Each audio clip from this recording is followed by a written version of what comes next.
ছাত্ৰ-ছাত্ৰীসকল তোমালোকক মোৰ চেনেললৈ স্বাগতম জনাইছোঁ। আজি তোমালোকৰ বাবে মই লৈ আহিছোঁ BA 5th চেমৰ আধুনিক গীতি সাহিত্য পেপাৰখনৰ হীৰেন ভট্টাচাৰ্য দেৱৰ আমোলমোল শেৱালিৰ গোন্ধ গীতটিৰ এটা গুৰুত্বপূৰ্ণ প্ৰশ্ন উত্তৰ। আহা আমি ভিডিঅ'টো আৰম্ভ কৰোঁ। প্ৰশ্নটো হৈছে হীৰেন ভট্টাচাৰ্যৰ গীতৰ বৈশিষ্ট্যৰ বিষয়ে লিখা।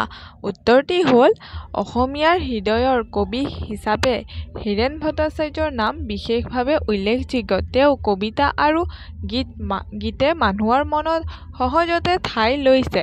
কাব্য আৰু সংগীতক মিলাই ধৰাৰ এক অনন্য দক্ষতা তেওঁৰ গীতৰ মুখ্য বৈশিষ্ট্য। প্ৰেম, দুখ, সপোন, মাটি, জীৱন আৰু মানুহৰ গভীৰ অনুভৱবোৰ গীতৰ শব্দৰ মাজেৰে প্ৰকাশ পাইছে। সেইবাবে হীৰেন ভট্টাচাৰ্যই গীতিকাৰ হিচাপে এক বিশেষ উচ্চতাত আৰোহণ কৰিছে। তলত হীৰেন ভট্টাচাৰ্যৰ গীতৰ বৈশিষ্ট্যসমূহ উল্লেখ কৰা হ'ল। প্ৰথমটো হৈছে প্ৰকৃতিৰ সজীৱ চিত্ৰণ। হীৰেন ভট্টাচাৰ্যৰ গীতৰ প্ৰকৃতিৰ সজীৱ প্ৰতিচ্ছবি প্ৰবল। শেৱালি, দাপোন, বাঁহী, নদী, বসন্ত, কুঁহিপাত আদি প্ৰাকৃতিক উপাদান তেওঁৰ গীতত পুনঃপুন ধৰা দিয়ে।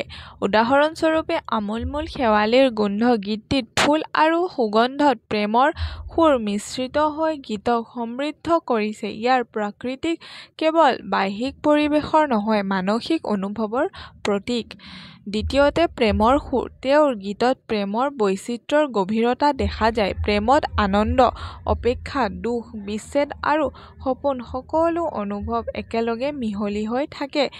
গীতবোৰত প্ৰেম মানে কেৱল ব্যক্তিপ্ৰেম নহয়, কেতিয়াবা মাতৃভূমিৰ প্ৰেম, কেতিয়াবা জীৱনৰ প্ৰতি অনন্ত স্নেহৰ প্ৰতিফলন ঘটিছে। তৃতীয়তে দুখ, বেদনা আৰু মানৱ জীৱনৰ প্ৰতিফলন। তেওঁৰ গীতত প্ৰেমৰ লগতে দুখ, বেদনা গভীৰভাৱে প্ৰকাশ পাইছে। জীৱনৰ বিষুৱ, অভিমান, একাকিত্ব, আশা, আকাংক্ষা সকলো অনুভৱ সংগীতৰ দৰে বুলি উল্লেখ কৰিছে। গীতবোৰত কেতিয়াবা সমূহীয়া মানৱ বেদনা প্ৰতিফলিত হয়। উদাহৰণস্বৰূপে বিয়োগৰ সময়ছোৱাত তেওঁ সুৰৰ দ্বাৰা এক নৱ দিশ দাঙি ধৰিছে। চতুৰ্থতে কাব্যিক সৌন্দৰ্য আৰু প্ৰতীকৰ ব্যৱহাৰ। হীৰেন ভট্টাচাৰ্যৰ গীতত প্ৰতীকৰ কুশল ব্যৱহাৰ দেখা যায়। শেৱালি ফুল, বাঁহী, নদী, বতাহ, ধূলি আদি উপাদানক সুকৌশলে প্ৰেম, আশা, দুখ, বেদনা বা সপোনৰ সৈতে মিলাই দেখুওৱা হৈছে। ইয়াৰ ফলত গীতত কাব্যিক সৌন্দৰ্যৰ লগতে সাংগীতিক সৌন্দৰ্যও সমানৰূপে বিকশিত হৈছে। পঞ্চমতে অনুভৱৰ সাৰল্য আৰু হৃদয়স্পৰ্শিতা। হীৰেন ভট্টাচাৰ্যৰ গীতিকাৰ হিচাপে বিশেষত্ব হৈছে হৃদয়ৰ অনুভৱক সহজতে স্পৰ্শ কৰিব পৰা ক্ষমতা।